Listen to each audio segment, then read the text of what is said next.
గుర్తుందా? 2025 మే నెల 23వ తారీఖున రాజ్య రఘువంశీ, స్వానం రఘువంశీ కొత్తగా పెళ్లైనటువంటి దంపతులు హనీమూన్‌కి వెళ్లారు మేఘాలయలోని షిల్లాంగ్‌కి. అక్కడ అందమైనటువంటి ప్రకృతిలో గడపాలనుకున్నటువంటి ఆ రాజ్య రఘువంశీ యొక్క రోజులు, ఆయన యొక్క జీవితం అక్కడతో అర్ధాంతరంగా ముగిసిపోద్దని తెలియలేదు.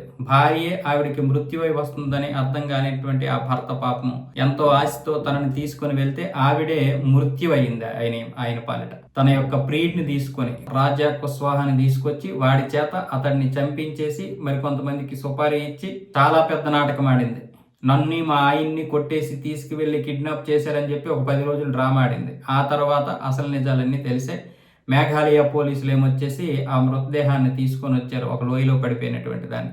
ఆయన్ని కిడ్నాప్ చేయలేదు, ఎవరో కత్తితో పొడిచారు. సీసీటీవీ ఫుటేజ్ చూస్తే కొంతమంది ఈ సుపారీ తీసుకుని వాళ్ళు దొరికితే వాళ్ళు మొత్తం నిజాలన్నీ కక్కేశారు. ఆ డబ్బులు, ఆ 16 లక్షలకి ఎంతో ఒప్పుకోవడం అదంతా జరిగింది కదా. ఆ తర్వాత ఈవిడికి మేఘాలయ హైకోర్టు బెయిల్ కూడా ఇచ్చింది. దాన్ని రద్దు చేయమని సుప్రీంకోర్టు చెప్తే వెంటనే ఇప్పుడు ఈవిడ ట్రయల్ కోర్టుకు వచ్చి లొంగిపోవడం జరిగింది. నువ్వు లొంగిపోతావా, లేకపోతే మేమేమైనా చట్టాలు ఉపయోగించాలా అని సుప్రీంకోర్టు గట్టిగా చెప్పేసరికి ఆవిడ వచ్చి ఇప్పుడు లొంగిపోయింది. ఆవిడ లాయర్లు వచ్చి ఇక్కడ అప్పచెప్పేసి వెళ్ళిపోయారు. ఇలాంటి దారుణాలు జరిగాయి ఆ రోజు. ఎంత దారుణం అంటే భార్యలంటేనే భయపడిపోయేటటువంటి పరిస్థితి. ఆ తర్వాత డ్రమ్ములు మిగతావన్నీ జరిగాయి.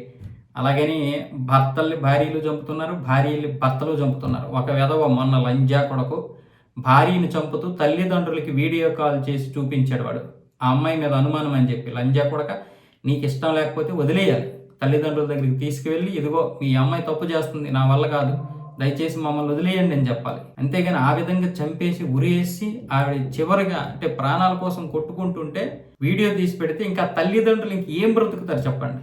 ఆడపిల్లలకు అన్నటువంటి తల్లిదండ్రులు మానసిక వ్యాధి ఎలా ఉంటుందో మనకు తెలుసు కదా. కూతురు నుంచి ఒక ఫోన్ వస్తే భయం, మంచిగా వస్తే పర్వాలేదు, ఏదైనా బాగున్నావమ్మా అంటే బాగున్నానులే అనేసిందా అంటే అయిపోయింది, ఇంకా మన గుండెలు జారిపోతాయి. అలాంటి బ్రతుకులు ఆడపిల్లల తల్లిదండ్రులు.